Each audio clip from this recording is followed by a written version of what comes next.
Hey guys, how we doing? The big day has come. I'm on my way to Don Mueang Airport. It's 10 o'clock on a Monday morning. I'm looking forward to this trip, 3 nights in Siem Reap. I'm on my way to Don Mueang, and I haven't flown from that airport for 25 years. The last time I flew from Don Mueang was the year 2000. I went back to the UK with my family. Since then, I've had previous trips back to Bangkok, but always through Suvarnabhumi Airport. And so a little bit nostalgic today. So 25 years since I was last on the tarmac at Don Mueang. Okay, so I've checked in. It's incredible. The security is really tight, which you'd expect in an airport, but they took my moose off me, which I'm pissed off about because it was brand new. It's really busy here, very crowded, but it's all Asian tourists. They're not Thais, and there's not too many sort of Farang, as it were. They're all kind of Japanese, Korean, and a lot of Chinese as well. So I'm just heading down to gate 26, which is where my flight goes off for Siem Reap.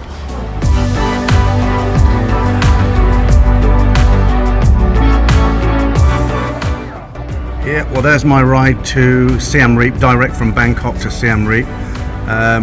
It's only about an hour's flying time. This is the most boring part. I haven't travelled for 3 years, nearly 3 years.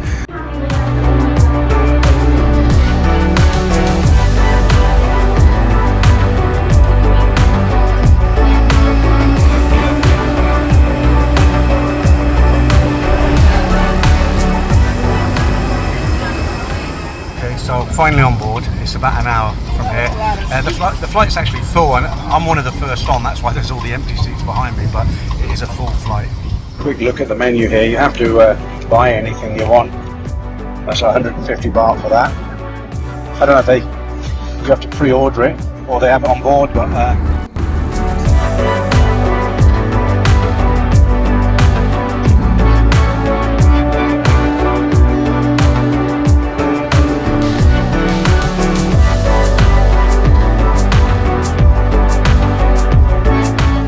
Hello, how are you? Thank you. Okay, so we've made it into town. It took about an hour. I'm here with a friend actually who doesn't want to be on camera. That's fair enough. I'll show you where I stay. I'm just staying here at a hotel called the Siem Reap City Angkor Boutique. What a mouthful there. I'm going to go up and check out the room. It's a pretty basic hotel, but it's in the right area. Pubstreet is literally just there. It means I'm in the centre. I don't have to worry about tuk-tuks and things. The driver's going to pick me up at 8 o'clock in the morning, and we're off to do some temples, so looking forward to that.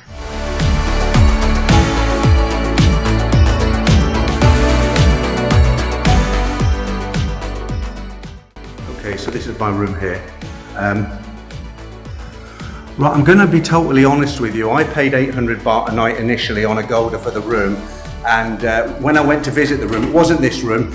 It was facing a brick wall. I mean, when I opened the curtains, there was a brick wall about a metre away, and I said to the guy, look, I want to upgrade to something better, and he basically charged me $20 for 3 nights total for this room, which is far more superior than the room we had.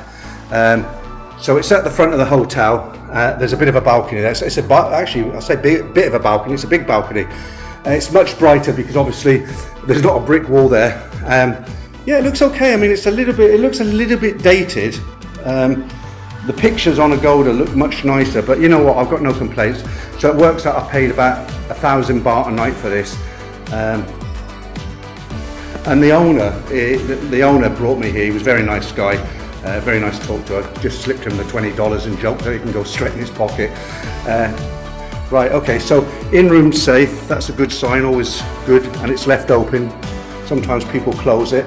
There is a kettle there. And yeah, there's some coffee and tea making, 2 bottles of water. That's standard. It is in Thailand anyway, so I guess it is here in Cambodia as well. Nice flat screen TV. Just check out the fridge here. Okay, so there's no mini bar or anything, but it's not even turned on. I'm gonna have to plug that in. Some hotels, they do that. They unplug the fridges when there's no guests here, but I'll plug that in now when I've done this video. Okay, yeah, pleasant, not bad. Let's have a look at the bathroom. So I think this has probably been refurbished because it looks quite modern, retiled. Yeah, it's clean enough. Nice modern sink there. So, yeah, I don't think that's original to the building. And a nice big shower there with some shower gel and normal bits and pieces they give you. So there you go. That's 1,000 baht. It's worked out 1,000 baht a night, and I'm quite happy with this room now. Okay, so the main reason why I chose a hotel where I am is it's just literally around the corner from Pub Street, which is where I am now. It's 4:30 in the afternoon, so there's not a lot going on. There's quite a few restaurants open. I'm just going to find somewhere to eat right now, and I think I know where I'm going to go because a certain YouTuber was there about a year ago. But yeah, this is a place to be in the evening. Now I've booked the driver to pick me up at 8 o'clock in the morning. He's going to pick me up at 8 o'clock in the morning to take me around some temples. I know exactly where I'm going to go. I won't spell it out here. It will just make the video very, very boring. So you can see that all these restaurants, I don't know how busy they're going to be today. They told me it was low season. Seems to be quite a few people here though.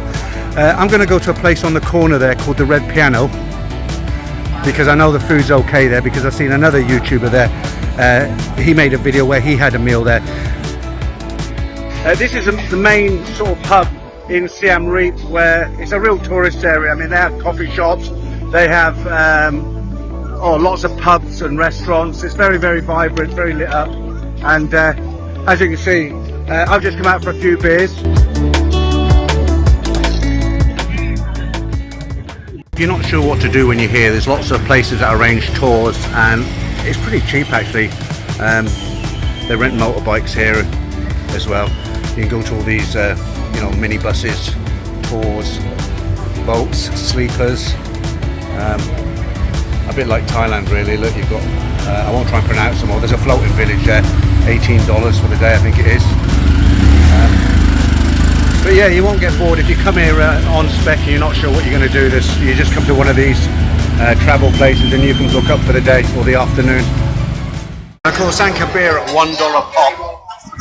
I mean, that's fantastic. That's like 33 baht. I've heard you can actually get it in smaller bars for like 50 cents. That's like, what's that, 15 baht? Anyway, I'm happy with 33 baht. Cheers. And that is a damn good beer, it really is. Hi everybody, it's 7 AM and I'm just off to the Red Piano for a full English breakfast. I checked out the menu last night. It's really nice now. The sun isn't too hot at the moment. I'm going off to do 3 temples today, and yeah, it's really nice. I'm enjoying it. Went to sleep real early last night, about 11 o'clock, after a few Angkor beers, and yeah, we'll see how we get on. So something I hadn't taken into consideration is that nowhere is open for breakfast. Our hotel doesn't have breakfast, and the Red Piano is closed. Every other bar is closed. So I've had to run across to 7-Eleven and get these pastries, and luckily I found a coffee shop that's open. So this is breakfast this morning.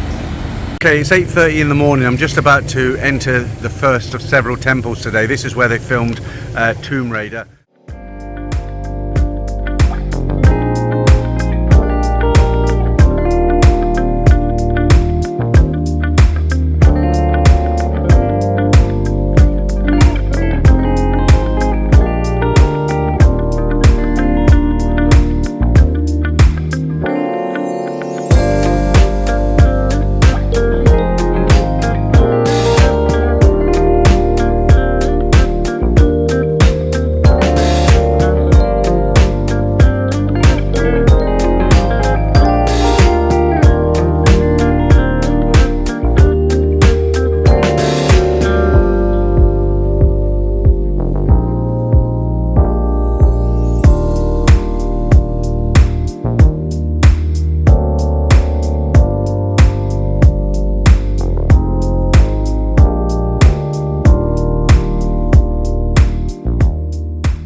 So I've just finished the first temple. I've got 2 more to go, but I'm going to tell you it's April now and it's 9:15 and I'm absolutely drenched. Okay, so I've arrived at temple number 2. This is a Bayon temple, and I'm going to have a look around here. It looks really beautiful. The thing that strikes me is about the size of these places. You know, there was no machinery. It's all done by hand. And on the way between the Tomb Raider temple and this temple, there's lots of smaller temples on the way, but they're still quite big. And the driver was going to stop at all of them. I said, let's just go to this one because it's so hot, you know, I want to look at the main temples. But yeah, it looks absolutely fantastic. It's quite spectacular to look at. It's just huge, and again, you know, all of this without any machinery.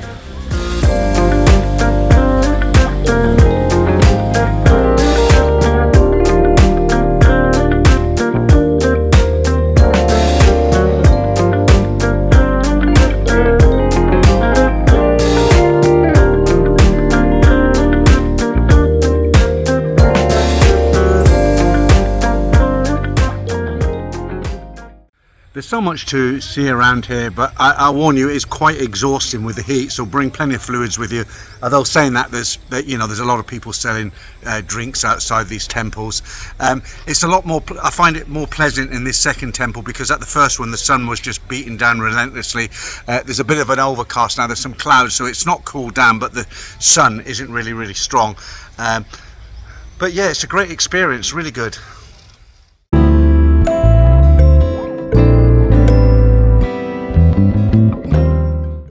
Okay, so I've now arrived at Angkor Wat. This is the third of the three that I'm visiting today, and it's also the biggest one. It's a big area to get around, okay? I'll give you a couple of tips if you come here. Firstly, bring an umbrella with you, because that helps a lot with the sun. And secondly, make sure you've got some good walking shoes, because the stone is quite rough.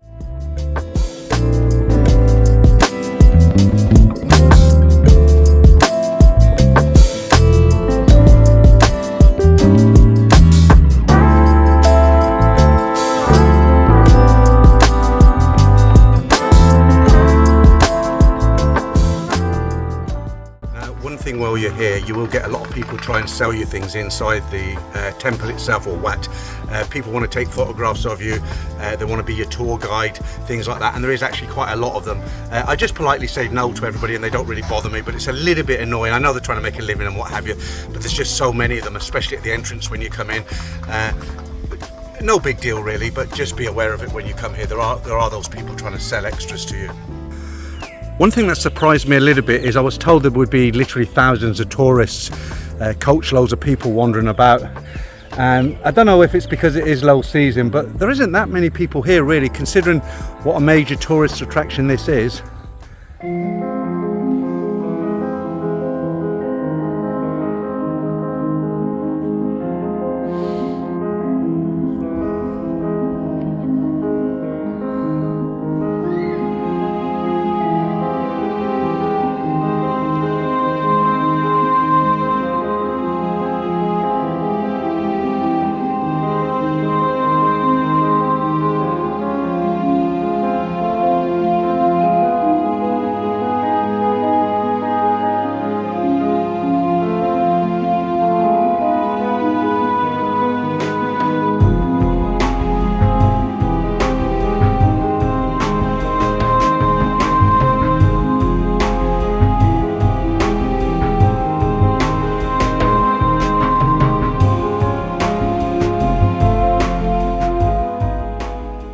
This is the steepest set of stairs I've ever climbed in my life. Something that's very interesting, a lot of the stones, I would say most of them actually, are numbered. So what that tells me is this area especially has all been reconstructed, and they've numbered the stones so they get them all in the right order. So I'm pretty much done with the temples now.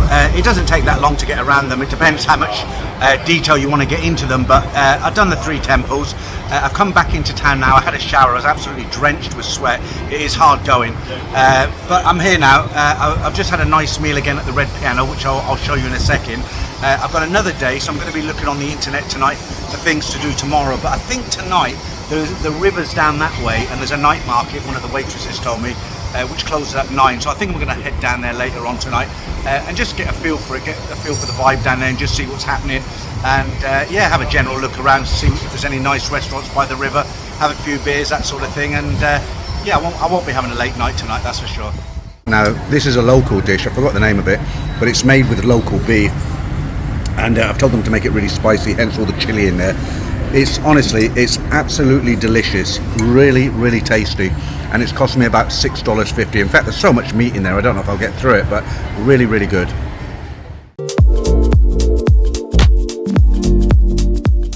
Walking along, and I've just come across this fantastic Royal Enfield with a sidecar on it. I'm guessing it's a reproduction, but it's a real nice looking bike, really nice. So I've got a few hours to spare on my first day here in Siem Reap, and I've decided to go to the Genocide Museum. It's a very small place. I went to the big one in the capital about 25 years ago. That was grim, but it's open until 6 o'clock, and it's 3 o'clock now, and I didn't really want to go back to the room, and I don't drink in the daytime, so I didn't want to just sort of sit in a bar drinking. It'll kill a few hours, but I decided to take a tuk-tuk, and it's kind of fun. It's nothing like a tuk-tuk in Bangkok.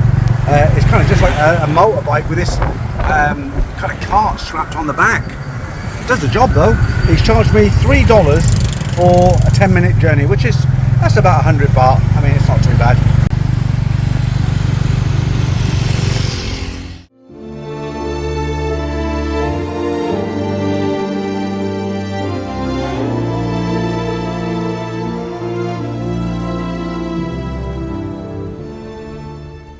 So it's very surreal here. What you'll find when you come to this Genocide Museum, there's a lot of paintings of stuff that went on here, some of the brutality. There's a cabinet full of real human bones over there, which I don't want to put on camera just in case. And it's just the whole story about what the local Khmer Rouge did while they were here. Terrible, really. But it's you know, if you're interested in this sort of thing, you can come here and discover what it was all about. It's very detailed, actually. I learned a lot more than I knew. I've just popped into a different a different bar on Pub Street here, and 75 cents. I mean, that's like 20 Thai baht for half a pint of draft beer, and it's an excellent beer, by the way. Second day in Cambodia. I've done the temples now, so what I've arranged today, I've hired a Tuk Tuk for the afternoon. Incredibly, it's cost me like 300 baht for the whole afternoon. I'm going to visit the War Museum, which is fairly small. He's going to wait for me, and then I'm going to go to the National Museum, and that should just about take care of the whole afternoon. I'll have a few beers this evening, then it's back to Bangkok tomorrow. So it's been a great trip so far, but it's not over yet. So I've arrived at the War Museum. I was kind of expecting it to be inside. There might be a little bit inside. I haven't looked around yet, but basically it's all spread out. From what I can see at the moment, it's all spread out. There's a lot of disregarded old military vehicles here, spread out over this, it's all a field, I guess. And it cost me $5 to enter here. But again, it's so hot, it's very, very hot. Didn't really rate that museum very much. It was all outside, as I say. It was very, very hot. And I didn't find it that interesting. I didn't stay very long. I think I was there only about 10 minutes. $5 gone. I've now gone to the National Museum. Apparently it's $12 to get inside there, but it's quite big.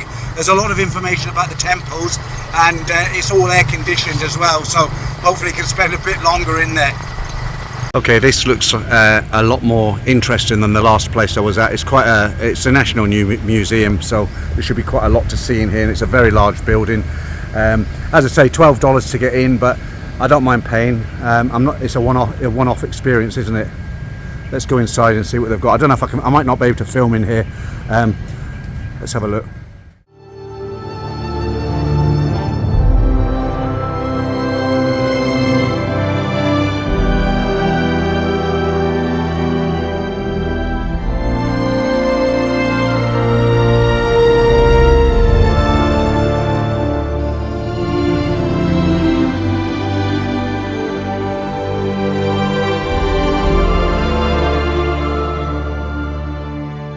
Just got to show you these two Jeeps that have just turned up outside the museum. They look great.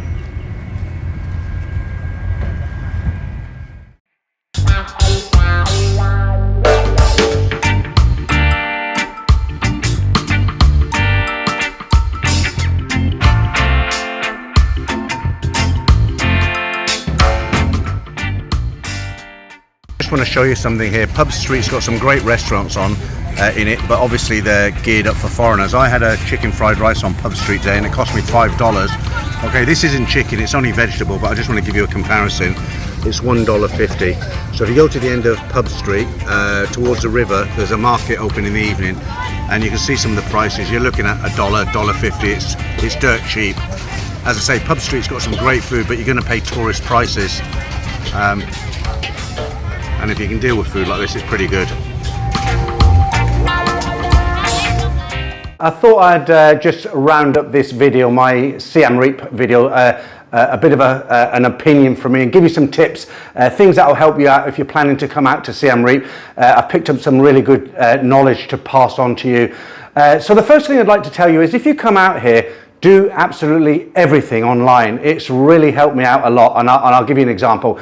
So if you come from a European country, I don't know every country, but generally a European country, Australians, America, Canadians, I guess, you can come in on I think it's 30 days like Thailand. I haven't really researched it, but I know you don't need to apply for any kind of visa outside of Cambodia. You can just turn up with your passport, but there's certain hoops you have to jump through in the airport, which I won't go through right now.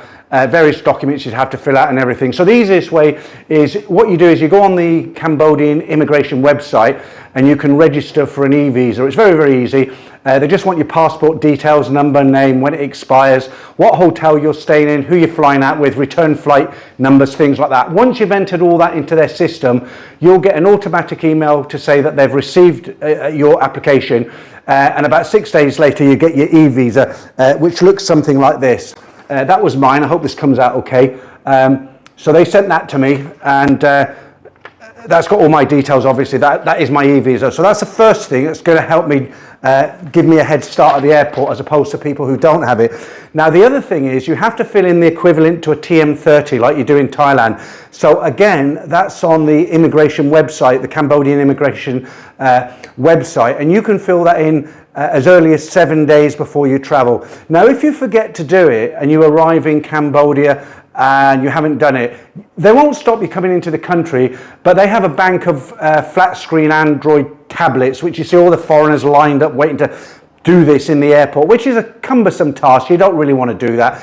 Again, you can do it online. I did it 7 days before I flew, and I got this through the, they emailed me this. This is my, it's a QR code with my passport number, arrival date and everything on it there. And so that what that enabled me to do, when I came through immigration, they're checking papers and everything. So I showed him my passport, my e-visa and my QR code. And while there were other foreigners at these laptops and wondering what they're doing, he looked at my paperwork and said, ah, good, and pointed to the immigration desk. And I tell you what, I'm not exaggerating. From the time I came off the aircraft to the time I was at the immigration counter, which is a very quiet airport, Siem Reap Airport, well, it was when I flew in. It took me about 15 minutes, and 7 minutes, 5 to 7 minutes of that was probably walking from the aircraft to the immigration. So great tips there. Now, the other tip I want to give you about online, I will assume that if you come out here to Siem Reap, you're coming out to see Angkor Wat and a few of the other temples, the Tomb Raider temple and everything, like you've seen in today's video. You can buy a day pass for the temples. It's $37 US per person. And again, when you're on the immigration website, it gives you the opportunity to buy it online with your card. Now, I bought mine online. I'm just going to show you what that looks like. So there's my pass, $37 US. And what that allows me to do is, when you go to these temples, they have guys standing at the entrance and they use their phones to check the QR code. And if you don't have one of these, they're not going to let you in, okay? I don't know if they take cash on the gate. I didn't see any money changing hands. So what happens, I turned up at a temple. The first one was the, I forget the official name of it, but it's what they call the Tomb Raider temple, where that was filmed. And the guy took my paper, scanned it with his phone, straight in, no worries. And I did that on every single temple. So that will just save you a lot of hassle. Do as much as you can online. And then when you get here to Siem Reap, it's easy sailings. There's no messing about on flat screens and asking immigration questions and then question you. You're just going to go straight through, okay? The airfare from Don Mueang, the old Don Mueang airport, cost me about 5,500 Thai baht return. It's a no-frills airline. It took me an hour. It was on time. It took off on time at 1:30 in the afternoon, and I got into Siem Reap just after 2:30. A very smooth flight. No creature comforts, no drinks given out, not even water. But you can buy drinks online if you want a bottle of water or something. And if you download their app, you can also order a meal before you get online. Very, very basic meal, but you can order something, okay? Right, the next bit of advice I'd give you if you're coming out here to Siem Reap is you want to hire a driver on a daily rate and to pick you up from the airport. Now, if you're a real budget traveller, and I do know people who save every single penny, they do a very reliable, regular bus service from Siem Reap Airport into town. But you've got to remember, it doesn't drop you at your hotel. It's going to drop you in a central area. Tuk Tuks here are very, very cheap. The drivers are very friendly. Most of them that I spoke to speak English. They're all smiles. In fact, it reminded me of Thailand 30 years ago when I first got here. Everybody was smiles. Everybody was happy to help you. Some of the Thais in restaurants now, they deal with Farang, who is, you know, sometimes they can be a nuisance, and I guess they get fed up of us, and some of them haven't got the best attitude. They're not overly friendly, but here they haven't lost that yet. They're still very, very friendly. Now, I hired a driver. I won't tell you, I won't go into how I found him and everything, but I hired a driver, a personal driver who's got a nice RV, minibus, all air conditioned, comfortable seats, and I hired him on a daily basis. So I got him to pick me up at the airport. He was there. I think you've seen at the beginning of the video, he was there holding a sign up with Peter on it. Very, very nice guy. And I've put a description to his brother's company. They work together. I'm not getting any backhanders, no discounts, nothing at all. I just think he was a nice guy, and I'd like to help him out because he gave a great service. Okay, there's a link in the description if you want to contact him. But basically, he picked me up at the airport, as you've seen. He's going to pick me up and take me to the airport. That's $30 each way. Now, I only hired him for the first day to take me around the temples. I wanted to do my own thing on the second day, just to do a bit of exploring, like you've seen in the video today, earlier on. And he was great. I mean, I'd go into one temple and he'd say, okay, you're on the east gate now, just keep going straight. I'll be at the other end waiting for you. And at Angkor Wat, it's quite a long road to get into. So he just said, look, when you come out, text me on WhatsApp and I'll pick you up. And he was there like that. Very, very, very helpful guy. Very excellent car, very cold.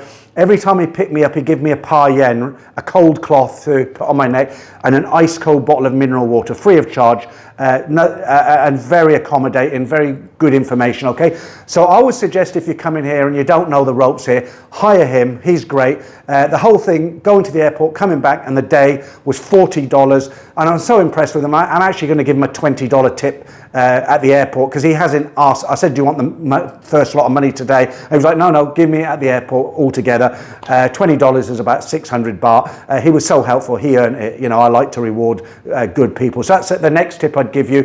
Right, as far as another tip I'll give you, one of the myths that I was told, well, I was told a couple of myths before I come here, but one of the first myths I was told was when you spend US dollars, the currency here is US dollar and Riad, their local currency, which is basically worthless outside of Cambodia.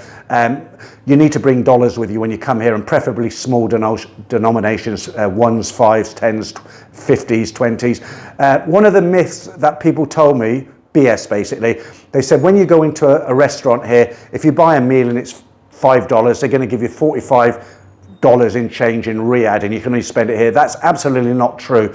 Okay, if you presented a $50 note to some mum and pop shop right in a city where there's no foreigners, then perhaps that would be real, that would be genuine, but absolutely not. I mean, all the bars and restaurants I went into, I said, when I changed to $50, I think my bill was about $6, $7, and I said, are you going to give me the change in dollars? And they always do, you know, you don't even need to ask them.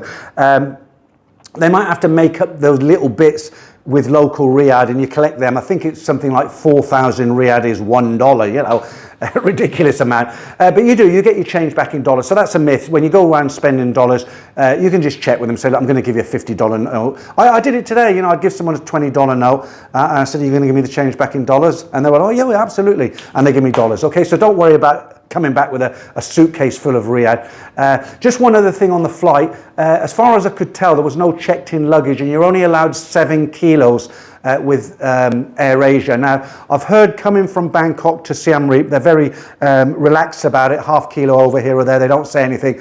But I've also heard, and I haven't checked this out, it's second-hand information, I've heard that the staff are on commission, the AirAsia staff are on commission at the airport. So if you're a half a kilo over, they're gonna grab you, try and get some US dollars out of you for extra weight, as it were. So be very, very careful. I bought a very light bag and I weighed it at home. And in fact, my bag is 3 kilos, you know, so no issues there. So just be aware of that. Tuk-tuks are very safe here. They're very, very cheap. As you've seen earlier, I hired one for the afternoon. It cost me $10, and I gave the guy a $1 tip. You can work it out, you know, about 33, 34 baht is $1. Very easy to convert. I was also told that it was a little bit expensive here in the tourist areas. That's not true at all. Obviously, if you go out to a local Cambodian restaurant, by the river, it's going to be dirt cheap. I kind of stuck to the tourist area just because it's a nicer area. There's some nice foreign restaurants. I had one of the best pizza, I'd say the best pizza I've ever had here in a restaurant called the Red Piano on the corner. You're kind of on a crossroads at Pub Street. Fantastic food. But I did try Khmer food as well, and it's very similar to Thai food. I had chicken fried rice today. The only difference is here, and I had a Cambodia dish yesterday, which consisted of beef and egg and a fried egg. I think I put it earlier in the video. And the difference between Thai food and Cambodian food is near enough the same, but there's no spiciness. It's not spicy at all. I found it very bland, so I was putting lots of Tabasco sauce and asking them for cut chilies. Okay, so no, I didn't get food poisoning. The food's very good. Now, as far as alcohol, it's an alcoholic's paradise here because it's just so cheap.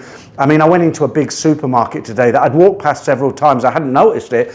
And it was just full of bottles of red wine, white wine, imported scotches and vodkas, and very, very cheap. £4 for a packet of imported cigarettes. I think it was $4.50 for 50 grams of like drum. It's an English rolling tobacco. So it's fairly cheap here. It's pretty good, cheap here. And as far as alcohol goes, in the tourist area, you're paying $1 for a half a pint of draft Angkor beer, which is a very, very good beer. I liked it a lot. Yesterday, I paid 75 cents because I was further down Pub Street, and I believe there's certain bars in town you can pay 50 cents for a half a pint of cold, and it's always cold, drop in. Now, 50 cents, you're talking, it's about 15, 16 baht. Having an ice cold draft beer for 16 baht, it doesn't get any better than that. So hence why it's an alcoholic's paradise. What else? So my overall impression of Siem Reap, it's very cheap here. I like the fact that it reminds me of Thailand when I first arrived 30 years ago. The people I've actually forgot how friendly the Thais used to be. That's not to say they're unfriendly now, but they're so much more modernized and westernized now. Because it was so long ago, 30 years ago, I kind of forgot what they were like, and coming here reminded me of what Thailand used to be like. I mean, they're still friendly in Thailand, don't get me wrong, I'm not slating them, but here, you know, you order something for your food and they thank you for it. Every single person I dealt with gave me a why and a smile. The staff were attentive. It's almost like they're so happy you're there in their restaurant. I know you're spending money and everything, but they don't stand in a corner gossiping like some of them in Thailand. So it's a very, very good experience. Now, if any of you guys are thinking, you know, Thailand's getting a bit expensive, would you want to come out here? They pretty much have everything. Now, don't get me wrong, it's not Thailand. They don't have the infrastructure for sure. There's a lot of things you probably can't get. The medical treatment isn't as good. In fact, I was talking to one of the waitresses who spoke fluent English, and she told me when her sister was sick, they just went across the border into Thailand and it was all good. So it's not too far to go.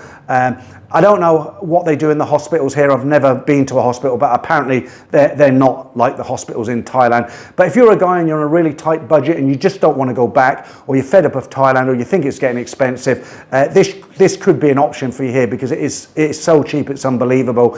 Transportation, food, drinks, and remember, I've been in a tourist area. As far as the hotel goes, as I said earlier, where I'm staying now, it's got no amenities. It's very basic. I've had a couple of conversations with the owner, very nice guy, built it from scratch, converted it from an old building. But the reason I chose this hotel is because of its great location, right round the corner from Pub Street. It's like a 2-minute walk. That's the reason I picked this hotel. I don't think there's anything I've missed out. I think that's just about everything. I've had a really good experience here in Siem Reap. I'll be glad to get back to Bangkok tomorrow. I actually miss it, believe it or not, my apartment and everything, and my creature home comforts. Would I come here again?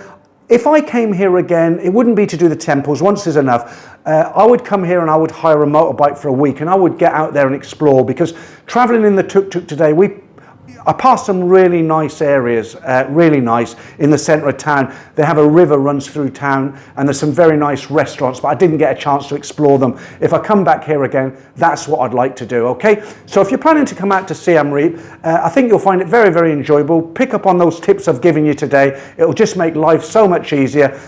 Hopefully the next time you look at a video from me, I'll be back in Bangkok, okay? That's it from me for this video. Again, I hope you found it helpful and entertaining, and I'll see you real soon for another video. Thanks for watching. I just thought I'd include this in the video. I'm actually about to fly. Well, I say about to fly. It's 1 p.m. My flight's not until 3:15. I came nice and early.